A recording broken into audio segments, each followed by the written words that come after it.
Priddy, with more than 10 years, 10 seasons in the game. For sure, bro. What's your lowest point? What was your lowest point in the game? You're like, fuck, bruh. Yeah, to be honest, bro, it was when I was with Ambitious Entertainment. Yeah, like I'm not the type of person who, like, you know, for people who knew me growing up, whatever, was like, you know, who'd go to depressed and you know, I just don't want to be out, and I'm not enjoying making music as much anymore. And I don't want to fully blame like the label, but the reason why I'll say that it's the period that I was in Ambitious Entertainment for. So, and I was only there for like a year and a bit, you know, a year and a half, or you know, a little less than that. And while I was there, you know, a lot of people, you get signed, people are like, "Oh, you with Ambitious Entertainment, and the mood is there, it's popping, it's doing its thing, whatever." And people instantly think like you have money, you think your life has changed or whatever, bro. And I was like, I remember I was out there, bro, and I couldn't afford to pay my gym fees anymore, because before I joined Ambitious Entertainment, you know, I was living with my parents. I had a whip. Yes, sir. I could afford, you know, my drip. Yes, sir. I could afford to go to the gym. Yes, you know, sir. my debit orders or whatever. And then I kind of got there, and you know, financially things got like very tricky, you know. And months are going by, and I'm not, you know, receiving my payment for the shows that I've done. And even before I joined there, I came to Ambitious Entertainment with endorsements. You know, I was Diesel Africa's first ambassador, period, you know. And I was on a retainer. They were giving me clothes. They were paying me, you know, monthly. And when you join Ambitious, they didn't really want your affiliates like with the brands. They really trying to build an artist on their own. They feel like they want to build you until you're so big that the brands aren't giving you like peanuts, you know. So their whole thing is like, I remember when Emtee was there, he got like an Adidas deal, you know, and they were like, nah. Damn. You know. So in the long run, it feels like, that hurts the artist, but they were really trying to. So practically, what they're trying, or theoretically, what they're trying to do is just like, man, it's actually on point. But practically, how it actually works is like it's very difficult. You know? Of course. I mean, I went there and I was one of the only artists who was out there, and I didn't want a salary. You know what I'm saying? And because I know, because like while you're there, you know, everyone doesn't realize the little money that you get, the cars that you get, the rent that they pay you, you know, they're paying, and that's like, they're going to recoup that back. 100%. You know? So when I was out there, like, I was trying to avoid all costs possible, you know? Even whenever the CEO would be like, yo, man, don't go guy, like, you know, 10K, and I'll go buy some drip. I'll be like, no, actually, can you put that 10K into marketing instead? Damn. You know, so that was like me. And because I wasn't getting the things that I wanted, you know? So you said that their model was right in terms of how they structure it.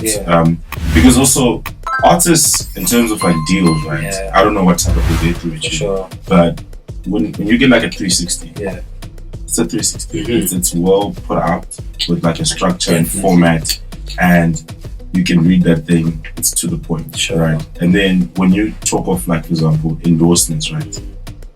What do you think now that you're indie, right? Now that you're fully indie, what do you think you would do different if you used to have a label? And now someone is trying to, Adidas trying to get at your artist.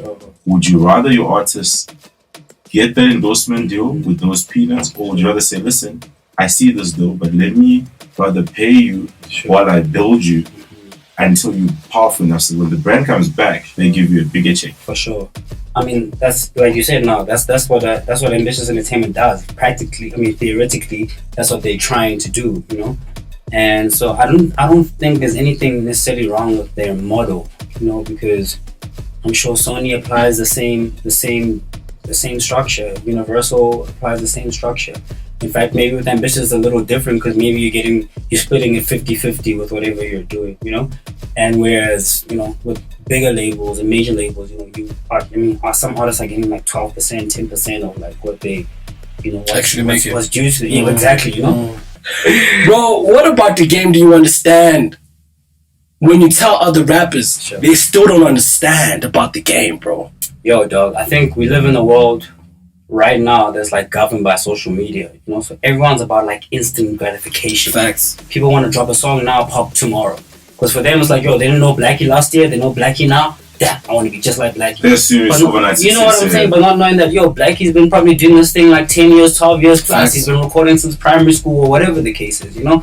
and dudes think you can make it like overnight. You know, like overnight success takes years and years and years of work. You know what I mean? I've been doing this like 16 years, bro. I started when I was 12, and I got my first record deal at age 14. You know, I signed to EMI.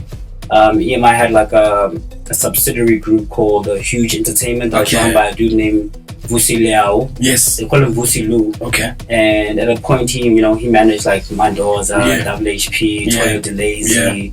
And he discovered myself and Frank Casino. Shout out to Vusi. Yeah, shout out to Vusi one time. And he's still doing his thing. I think he was with Warner Music now. He just left Warner. Before that, he was with Universal. So Vusi is still like, I think he's doing more corporate and government-based things now. But he's still very involved in the music, And he discovered us, like, we performed on Yo TV when I was like a lad, myself, Frank Casino. He's producer and engineer, Dells. Okay. A dude named Parley, and there's a couple of other dudes as well. I just won't mention the other dudes because they don't really make music anymore. So, but Frank is still active. I'm still active. 1000. Yeah, bro. We started from high school. The first song we recorded. We were fortunate enough. We knew a girl named Vusiwa. Vusiwa used to work on Yo TV at the time, and she was like homies with us. And she heard the song. She's like, "Yo, man, would you guys like to come perform the song? Big breakfast, whatever, you know." We came. I remember those big breakfasts. Remember, Cypher went down, exactly. Man, that was original Yo TV. Not original. At that point in time, still, I mean, you were huge in 2017, and then people don't know that you were dancing and you won tournaments before that. Yeah, like 2006, 2007, 2008, 2009. I kind of stopped dancing in 2009. Masters of the Rhythm. For sure, bro. Like, we need that back.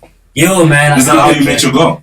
That's definitely how I met my girl, actually. I met her at Masters of Rhythm. Oh, snap! That used to be hot. Yeah, well, let me say, I didn't meet her at Masters. I saw her at Masters of Rhythm. I was like, damn. Was she dancing? What crew was she dancing for? At the time, she was dancing she was rolling with the Reps, but she wasn't part of the Reps in that time. Okay. Because you were the crunk era. Yeah, I was more like in the crunk. Yeah, exactly. Yeah. That was like 2007, 2006. But she was like a popper. And so she wasn't actually like part of a crew, because she started off with, I think, with a crew called Cryptic, and then moved on to Repertoires, and then she danced with a group called Kinesics.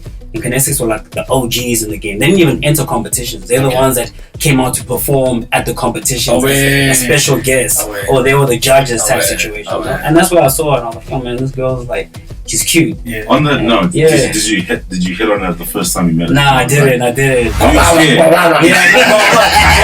a real thing, though. For me, especially, like, I'm not like, look, I'm. Does she know that though? Yeah, no, she knows that for sure. I mean, she definitely knows the story, bro. It's like, I won't cap, bro, and sit here like, I'm pretty ugly. I got the best game in the world, bro. To be honest with you, bro, I've never really had to test my game. Come on, dog. Yeah, like, my nigga, I don't buy that. My nigga, you pretty ugly. Like, genuinely, like, and this is not even to, like, put myself on a pedestal or whatever, but, like, girls always approach me as a young. Okay. I mean, my girl asked me out. Oh, damn, nigga, you got it good.